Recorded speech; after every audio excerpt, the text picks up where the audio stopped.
14 तक. 2 രാജാക്കന്മാർ 5 അധ്യായം 11 മുതൽ 14 വരെയുള്ള വാക്യങ്ങൾ. दूसरा इतिहास 5 के 11 से 14 तक. मैं उम्मीद करता हूँ आप सबको मिल गया है. हम लोग मिलकर इस भाग को हम पढ़ेंगे. आप लोग सब लोग मेरे साथ मिलकर के वचन को पढ़े. कृपया हम मिलकर परमेश्वर की सेवा करेंगे, आराधना करेंगे. Thank you Jesus, hallelujah. जैसे हम भजन पढ़ते हैं बारी बारी से नहीं, हम लोग सब मिल करके पढ़ेंगे. 4 आयतों को हम मिल करके पढ़ेंगे. मेरे साथ आप शुरू करें. जब याजक पवित्र स्थान से निकले, जितने याजक उपस्थित थे उन सबों ने अपने अपने को पवित्र किया था और अलग अलग दलों में होकर सेवा ना करते थे. और जितने लेवीय गायक थे वे सबके सब अर्थात पुत्रों और भाइयों समेत आसाफ, हेमान और यदूतून सन के वस्त्र पहने, झांझ, सारंगियां, वीणाएं लिए हुए वेदी के पूर्व की ओर खड़े थे. और उनके साथ 120 याजक तुरहिया बजा रहे थे. और जब तुरहियां बजाने वाले और गाने वाले एक स्वर से यहोवा की स्तुति और धन्यवाद करने लगे और तुरहियां, झांझ आदि वाद्यों को बजाते हुए यहोवा की ये स्तुति ऊंचे शब्द से करने लगे. वो भला है और उसकी करुणा सदा की है. तब यहोवा के भवन में बादल छा गया और बादल के कारण याजक लोग सेवा टहल करने को खड़े ना रह सके, क्योंकि यहोवा का तेज परमेश्वर के भवन में भर गया था. पिछले दिनों में 2 सप्ताह पहले जब उपवास की प्रार्थना यहाँ पर हुई थी, तब भी इस वचन को एक बार पढ़ा गया था. परमेश्वर का वचन हमें यह सिखाता है, उसकी 11वीं आयत में लिखा है कि उन सबों ने अपने अपने को पवित्र किया था. उन सबों ने अपने अपने को पवित्र किया था. और उसकी 14वीं आयत में 13वीं आयत में हम पढ़ते हैं, वहाँ यहोवा के भवन में बादल छा गया. जब उन्होंने पवित्र किया, वहाँ पर बादल छा गया. इस वचन को हम पढ़ते हैं तब मैं बादल के बारे में 1-2 बातें आपको बताना चाहूँगा. जब हम निर्गमन की पुस्तक में पढ़ते हैं अध्याय 13 में, निकालने की जरूरत नहीं, एक भी आयत आप निकाले नहीं, केवल सुनिएगा. इस्राएलियों के लिए मार्ग दिखाने के लिए बादल के खंभे में होकर के इस्राएलियों को जाने का आगे का रास्ता कौन सा है, एक बादल का खंभा उनके सामने खड़ा रहता था. और उस खंभे को देख करके लोग समझते थे कि हमें इस दिशा में आगे बढ़ना है. दिन में बादल का खंभा. निर्गमन के पुस्तक में ही लिखा है कि यहोवा का तेज बादल में हुआ करता था और यहोवा का तेज बोलने लगा. जहां जहां यहोवा बोलता था अपने लोगों से, मूसा से बात करता था, वहां पर एक बादल छा जाता था और उस बादल में से हो करके यहोवा बोलता था. और हम पढ़ते हैं कि यहोवा बादल में होकर मूसा के पास आता था. जब भी यहोवा मूसा के पास में आया, उनमें अधिकांश समयों में हम बाइबल में देखते हैं कि बादल में होकर के यहोवा आता था. हम पढ़ते हैं मिलाप वाले तंबू के पास बादल का एक खंभा रहता था, जिसमें से होकर परमेश्वर अपने लोगों से बात करता था. लेवी व्यवस्था की पुस्तक में पढ़ते हैं मंदिर के पवित्र स्थान में बादल रहता था. मंदिर के पवित्र स्थान में जहां पर परमेश्वर की उपस्थिति होती थी. एसकीएल की पुस्तक में हम पढ़ते हैं भवन की डेवढ़ी पर यहोवा का तेज बादल में दिखाई देता था. लूका के सुसमाचार के अंदर अध्याय 9 में हम पढ़ते हैं जब यीशु मसीह का रूपांतरण हुआ, वहां पर भी बादल प्रकट हुआ और उसमें से एक शब्द चेलों को सुनाई देता था. एक बादल ने उन्हें छा लिया, ऐसा हम पढ़ते हैं. प्रेरितों के काम अध्याय 1:9 में हम देखते हैं यीशु मसीह के स्वर्गारोहण के समय में एक बादल ने उसे छिपा लिया. यीशु स्वर्ग की ओर आरोहित हुए और एक बादल ने उसे छिपा लिया. और यीशु ने ही कहा लूका का सुसमाचार अध्याय 20:27 में, मनुष्य के पुत्र को सामर्थ्य और बड़ी महिमा के साथ बादलों पर आते हुए तुम देखोगे. और प्रकाशित वाक्य 1:7 में जब प्रकाशन को यूहन्ना ने प्राप्त किया, वहां पर उसने यीशु मसीह से ये सुना, देखो वो बादलों पर आने वाला है और हर एक आंख उसे देखेगी। और हमने आज जो वचन पढ़ा, इसमें भी हम उसी बादल के बारे में हम पढ़ते हैं। उसी बादल के बारे में परमेश्वर ने अपने लोगों से मेघों से होकर, बादलों से होकर के बात किया। परमेश्वर की उपस्थिति बादलों पर थी। यीशु मसीह के रूपांतरण के समय वहां पर परमेश्वर का आत्मा बादल के रूप में वहां पर था। यीशु मसीह के स्वर्गारोहण के समय वो बादलों में होकर के चला गया और वो वापस भी आने वाला है उसी बादलों पर होते हुए।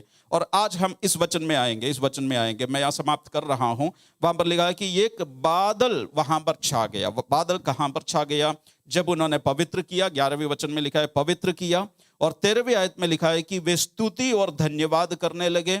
और 13 में ये लिखा है कि वह ऊंचे शब्द से स्तुति करने लगे और गाने लगे कि परमेश्वर भला है, उसकी करुणा सदा की है।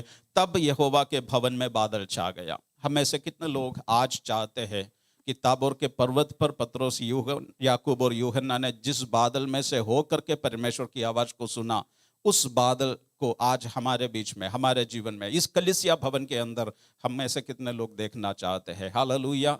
यहाँ पर सुलेमान जब परमेश्वर के भवन में वाचा का संदूक लेकर के आ रहा था, उसकी प्रतिष्ठा कर रहा था, उन बादलों को उन्होंने कहीं स्वप्न में, दर्शन में नहीं देखा, प्रकट रूप में देखा।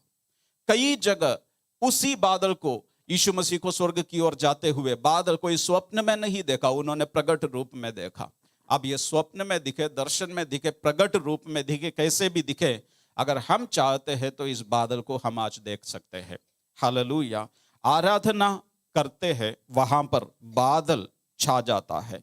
मैं फिर से वो 2-3 बातें आपको बताना चाहूंगा। 11वीं आयत में सबने अपने आप को पवित्र किया और सबने एक स्वर से यहोवा की स्तुति की, धन्यवाद दिया, ऊंचे शब्द से यहोवा की स्तुति की। तब यहोवा के भवन में बादल छा गया। और बादल के कारण, 14वीं आयत बहुत अच्छा है, बादल के कारण याजक लोग सेवा टहल करने को खड़े ना रह सके, क्योंकि यहोवा का तेज परमेश्वर के भवन में भर गया था। जब तेज यहोवा का आता है, जब बादल आता है, तब सेवकाई परमेश्वर के दास लोग नहीं, परंतु परमेश्वर स्वयं सेवकाई करने लग जाते हैं। वहां पर सेवक लोग सेवा टहल करने के लिए खड़े ना रह सके। इसका मतलब यह नहीं कि याजक जाकर के कुर्सी पर बैठ गए, आगे भी सेवकाई उन्होंने ही की, लेकिन उन्होंने सेवकाई अपने तरीके से नहीं की। हर आराधना में जैसे वे करते थे वैसे नहीं किया, परंतु परमेश्वर के आत्मा ने उन्हें एक अलग तरह से सेवकाई कराई। और कलीसिया को, मंडली को लगा कि शायद ये हमारे सेवक नहीं है, हमारे पादरी नहीं है, हमारे वर्शिप लीडर नहीं है, ये तो कोई और सेवा कर रहा है। उस तरह का एक अभिषेक वहां पर उतर आ पाया। हालेलुया। हम ऐसे कितने लोग चाहते हैं कि प्रभु तेरे उस बादल को मैं आज मेरी आराधना में देखूं। हालेलुया। उन्होंने स्तुति किया, वहां पर परमेश्वर का बादल उतर आया। हालेलुया। आज हमारी स्तुति में ये बादल कहीं नहीं गया है प्रियो। ये बादल उस समय था सुलेमान के लिए, ये बादल उससे पहले मूसा के लिए था, ये बादल कुछ समय बाद पतरस, याकूब और यूहन्ना के लिए था, ये बादल यीशु मसीह के चेलों के लिए, गलीली पुरुषों के लिए था जब यीशु मसीह का स्वर्गारोहण हुआ। और ये बादल अभी भी खत्म नहीं हुआ, कहीं रुका हुआ नहीं है, ये अभी भी कार्य कर रहा है। और जिस दिन तक यीशु मसीह का दोबारा आगमन नहीं होगा तब तक है, तो वो बादल का कार्य आज भी चल रहा है। और आज हमारी कलीसिया में वो बादल उतर सकता है और हमें लगने पाए, हमें ऐसा आभास होने पाए, हमें ऐसा महसूस होने पाए कि ब्रदर एलेक्स नहीं, कुछ और यहां पर हो रहा है, या वो कोई और यहां पर कार्य कर रहा है। उस प्रकार का एक अभिषेक, सामर्थ्य उनके ऊपर उतरने पाए। हमें से एक एक के जीवन के अंदर परमेश्वर की उस महिमा को हम देखने पाए। आइए हम मिल करके प्रभु की आराधना करें कि यहोवा भला है और उसकी करुणा सदा की है।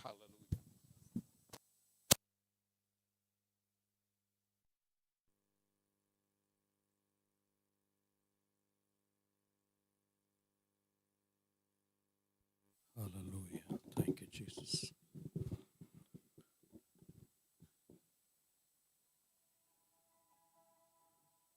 मेरा परमेश्वर भला है, उसकी करुणा सदा की है।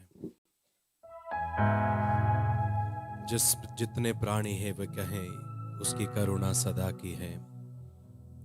प्रभु का घराना कहे उसकी करुणा सदा की है।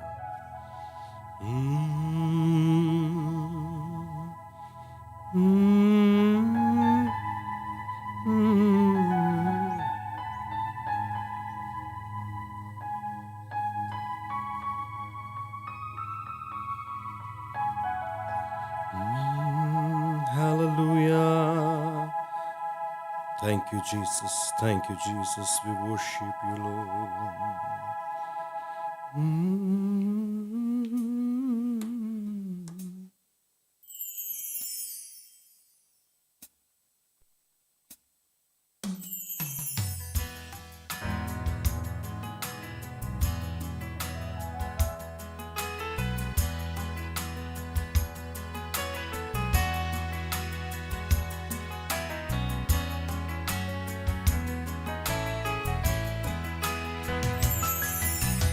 तुझसा इस जहां में कोई और है नहीं, तुझ बिन आसरा मेरा है ना कहीं। रहूं तेरी बाहों में प्रियतम मेरे, तू ही मेरा सर्वस्व यीशु मेरे। तुझसा इस जहां में और कोई है नहीं, तुझ बिन आसरा मेरा है ना कहीं। रहूं तेरी बाहों में प्रियतम मेरे, तू ही मेरा सर्वस्व यीशु मेरे। मिलकर आराधना तेरी आराधना, यीशु मेरे तेरी आराधना। आराधना तेरी आराधना, यीशु मेरे तेरी आराधना। अर्पण करता हूँ खुद को हाथों में मेरे, तो दे मुझको तू प्रभु वचनों से तेरे। तेरी इच्छा पर ही तू मुझको चला, भर दे पवित्र आत्मा से मुझको खुदा। अर्पण करता हूँ खुद को हाथों में समर्पण के साथ गाएंगे। धो दे मुझको प्रभु मुझे धो ले तेरे लहू से। वचनों से तेरे। तेरी इच्छा पर ही तू मुझको चला, भर दे पवित्र आत्मा से मुझको खुदा। आराधना आराधना तेरी आराधना, यीशु मेरे तेरी आराधना। आराधना तेरी आराधना, यीशु मेरे तेरी आराधना। चलता मैं रहूं तेरी राहों पर सदा, बन के रहबर मेरा तू चलना संग खुदा। तुझ पर ही बना रहे मेरा भरोसा, तू मेरी चट्टान रहूं तुझ में स्थिर सदा। चलता मैं रहूं तेरी राहों पर सदा, बन के रहबर मेरा तू चलना संग खुदा। तुझ पर ही बना रहे मेरा भरोसा, तू मेरी चट्टान तुझ पर सिर सदा। तुझ पर ही बना रहे मेरा भरोसा, तू मेरी चट्टान। विश्वास से को बात बोलेंगे। ओ तुझ पर ही बना रहे मेरा भरोसा, तू मेरी चट्टान रहूं तुझ में स्थिर सदा।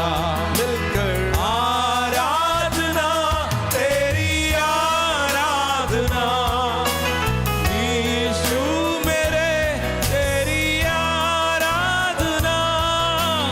आराधना तेरी आराधना, यीशु मेरे तेरी आराधना।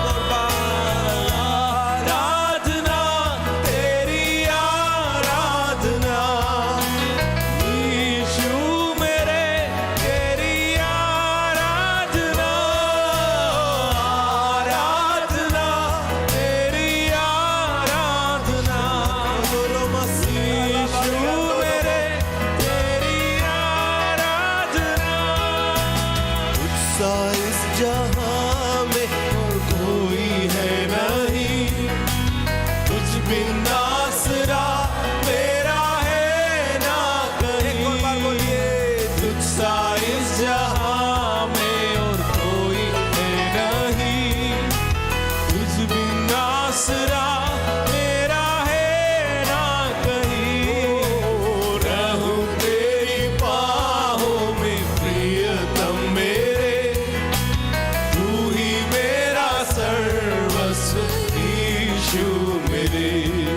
आराधना आराधना तेरी आराधना यीशु मेरे तेरी आराधना आराधना तेरी आराधना यीशु मेरे तेरी आराधना। पिता, हम तेरी आराधना करते हैं। तुझसा इस जहां में कोई नहीं है जो हमसे प्रेम करे, हमसे मोहब्बत करे। खुदावंद, आज की सुबह हम मिलकर कहते हैं तू हमारा भरोसा है। हालेलुया, तू मेरा भरोसा है। मेरे परमेश्वर तू हमारा भरोसा है। हालेलुया, धन्यवाद। धन्यवाद के शब्दों के साथ उसे धन्य कहे। बोली प्रभु जी तू मेरा भरोसा है। हालेलुया, जो मनुष्य पर भरोसा रखते हैं वे निराश हो सकते हैं, हो जाते हैं, लेकिन आज की सुबह वचन फिर से याद दिलाता है कि हम जितने उस पर भरोसा रखते हैं उनको वो कभी लज्जित नहीं होने देता। आज की सुबह हालेलुया जांचे मेरा भरोसा कहाँ है, मेरा भरोसा किस पर है। हालेलुया, मेरे परमेश्वर प्रधानों पर, व्यक्तियों पर, धन पर, बल पर नहीं, लेकिन आज की सुबह हम लौट कर आकर कहते हैं परमेश्वर तू मेरा भरोसा है। यीशु तू मेरा भरोसा है। यहोवा तू मेरा भरोसा है। मेरे परमेश्वर तू मेरा भरोसा है। तू मेरा आसरा है यहोवा। Hallelujah, hallelujah. Thank you, Lord. We worship you. We worship you. We thank you.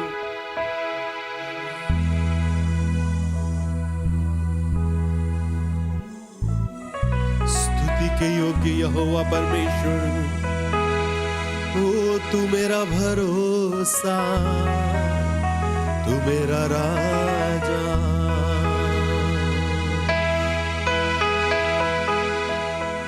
जकरिया की पुस्तक में जैसे लिखा है, जो कोई उसको छूता है उसकी आंख की पुतली को छूता है।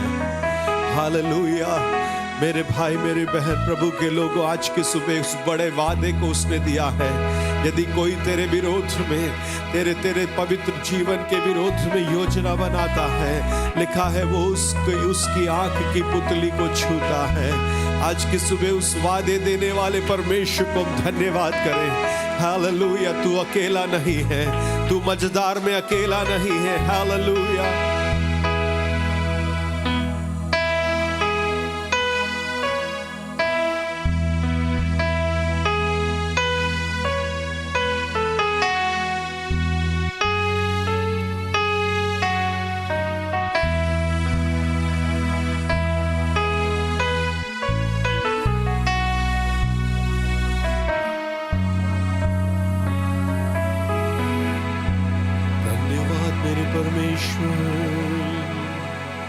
तू ही है मेरा भरोसा, तू ही है मेरा भरोसा, तू ही है मेरा भरोसा प्रभु मेरे प्रभु यीशु। तू ही है मेरा भरोसा, तू ही है मेरा भरोसा। तू ही है मेरा भरोसा प्रभु मेरे प्रभु यीशु। जितनों का भरोसा है एक और बार गाएंगे। तू ही है मेरा भरोसा, तू ही है मेरा भरोसा, तू ही है मेरा भरोसा प्रभु मेरे प्रभु यीशु। आदर और महिमा हो तेरी, आदर और महिमा हो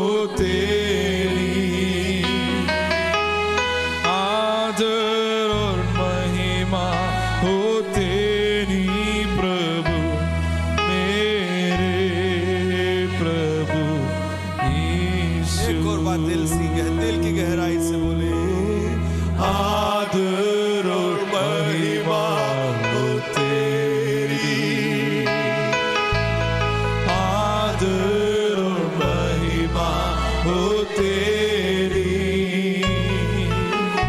आदर और महिमा हो तेरी प्रभु, मेरे प्रभु यीशु।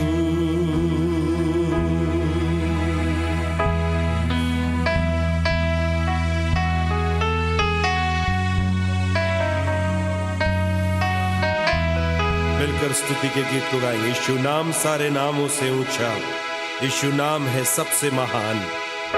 जिस नाम को जिसने भी पुकारा, उन्होंने पाया जीवन में छुटकारा।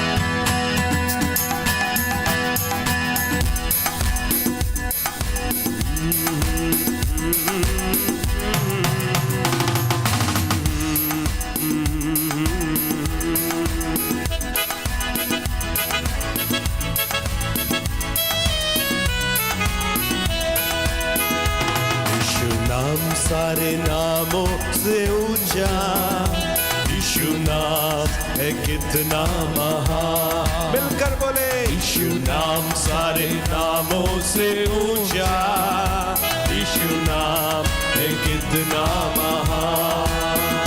तू महान है, तू महान है, तू महान है मेरे खुदा। तू महान है, तू महान है, तू महान है मेरे खुदा। यीशु नाम सारे नामों से ऊंचा, यीशु नाम है कितना महान। यीशु नाम नामों से ऊंचा, यीशु नाम है कितना महान। यीशु नाम को जिसने पुकारा, पाया जीवन में उसने छुटकारा। यीशु नाम को जिसने पुकारा, पाया जीवन में उसने छुटकारा। मिलती शांति, चंगाई, पापों की क्षमा, उद्धार मुक्ति तेरे बिना है कहाँ। मिलती शांति, चंगाई, पापों की क्षमा, उद्धार मुक्ति तेरे बिना है कहाँ। तू महान है, तू महान है, तू महान है मेरे खुदा। नाम सारे नामों से ऊंचा, यीशु नाम है कितना महान। यीशु नाम सारे नामों से ऊंचा, यीशु नाम है कितना महान। मिलकर यीशु नाम सारे नाम धन्यवाद के साथ गाइए, अंगीकार करके गाइए।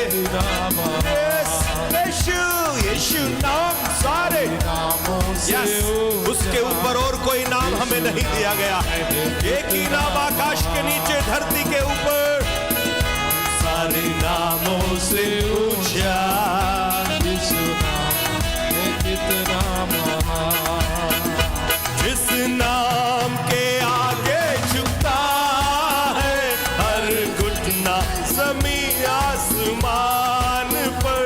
जिस नाम के आगे झुकता है हर घुटना ज़मीन आसमान पर। और हर सुबह कहती है तू प्रभु है, यीशु तेरा नाम है। कहती है तू प्रभु है, यीशु तेरा नाम है। तू महान है, तू महान है, तू महान मेरे खुदा। एक बार, तू महान है, तू महान है, तू महान है मेरे खुदा। यीशु नाम सारे नामों से ऊंचा, यीशु नाम है कितना महान। यीशु नाम सारे नामों से ऊंचा, यीशु नाम है कितना महान। यीशु नाम सारे नामों से ऊंचा, पवित्र नाम यीशु नाम में उद्धार हमको हालेलुया प्रभु यीशु नाम में आनंद जीवन हालेलुया यीशु नाम में उद्धार हमको हालेलुया प्रभु यीशु नाम में आनंद जीवन हालेलुया राजाओं का राजा यीशु हालेलुया राजाओं का राजा यीशु हालेलुया बोलो प्रभुओं का प्रभु यीशु हालेलुया प्रभुओं का प्रभु यीशु हालेलुया यीशु नाम में उद्धार हमको हालेलुया प्रभु यीशु नाम में आनंद जीवन हालेलुया ओ यीशु नाम में उद्धार हमको हालेलुया प्रभु यीशु नाम में आनंद जीवन हालेलुया वो चंगा करने वाला यीशु हालेलुया मुझको चंगा करने वाला यीशु हालेलुया छुटकारा देने वाला यीशु हालेलुया छुटकारा देने वाला यीशु हालेलुया यीशु नाम में उद्धार हमको हालेलुया प्रभु यीशु नाम में आनंद जीवन हालेलुया यीशु नाम में उद्धार हमको प्रभु यीशु नाम में आनंद जीवन हालेलुया ओ जय देने वाले प्रभु यीशु को कोटि कोटि धन्यवाद जीवन देने वाले प्रभु यीशु को जीवन भर धन्यवाद जय देने वाले प्रभु यीशु को कोटि कोटि धन्यवाद जीवन देने वाले प्रभु यीशु को जीवन भर धन्यवाद हालेलुया हालेलुया गाएंगे आत्मा से भरकर नाचेंगे हालेलुया हालेलुया गाएंगे आत्मा से भरकर नाचेंगे मेरा यीशु जिंदा है वो आने वाला है हालेलुया यीशु जिंदा है वो आने वाला है चंगा करने वाले प्रभु यीशु को कोटि कोटि धन्यवाद छुटकारा देने वाले विश्वास से बोलिए प्रभु से कहते हुए गाइए तू मेरा चंगा करने वाला है हे चंगा करने वाले प्रभु यीशु को कोटि कोटि धन्यवाद छुटकारा देने वाले प्रभु यीशु को जीवन भर धन्यवाद हालेलुया हालेलुया हालेलुया गाएंगे आत्मा से भरकर नाचेंगे बोलो हालेलुया हालेलुया गाएंगे आत्मा से भरकर नाचेंगे मेरा यीशु जिंदा है वो आने वाला है हालेलुया यीशु जिंदा है वो आने वाला है जैसा हमने गाया विश्वास से अंगीकार करके बोले वो मुझे जय देने वाला है अपने विजय को देखकर धन्यवाद करें अपने विजय को देखकर धन्यवाद करें मुंह खोलकर बोले पिता धन्यवाद यीशु तुझे धन्यवाद पवित्र आत्मा तुझे धन्यवाद तू मेरा जय देने वाला है आज अपनी विजय को देखकर धन्यवाद करें यीशु में अपनी विजय को देखकर धन्यवाद करें हालेलुया शैतान जो पराजित है वो हारा हुआ है उसके हानि की योजना तेरे विरोध में तेरी हानि की योजना को बेकार करते हुए विश्वास से बोलना शुरू कर कि मैं यीशु में जयवंत से बढ़कर हूँ आज की सुबह मुझे जय यीशु में दे दिया है आज इसकी सुबह मैं एक और बार विश्वास से घोषणा करता हूँ कि यीशु में मैं जयवंत हूँ हालेलुया ओ Hallelujah. Rabalabaragadiyya radala. Shamdala hudagadanagadiyya radala. Shigam rigalagam dalaragad. Hudagadam shalaradigo rigalagam. Ragadiyya radala hudalagam shalaga.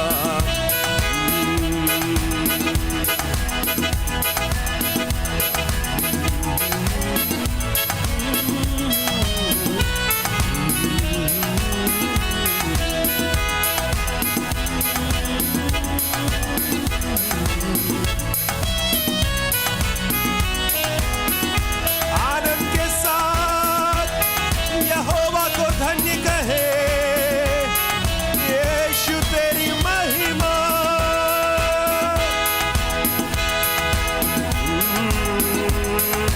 Dawood की नाई नाचते नाचते अब्बा की स्तुति करूंगा।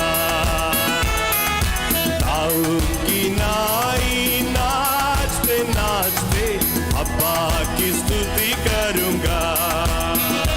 यीशु बाप की स्तुति, यीशु बाप की स्तुति, यीशु बाप की स्तुति, यीशु बाप की स्तुति।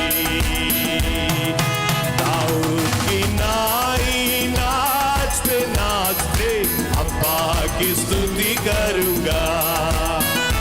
ओ दाऊद की नाई नाचते नाचते अब्बा की स्तुति करूंगा। जैसे दाऊद ने बाप की स्तुति, यीशु बाप की स्तुति, यीशु बाप की स्तुति, यीशु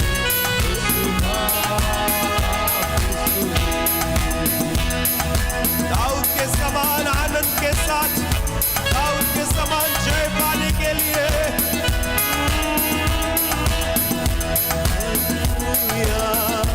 हालेलुया, हालेलुया, हालेलुया। महिमा और तारीफ, आदर प्रशंसा, स्तुति आराधना हो यीशु की।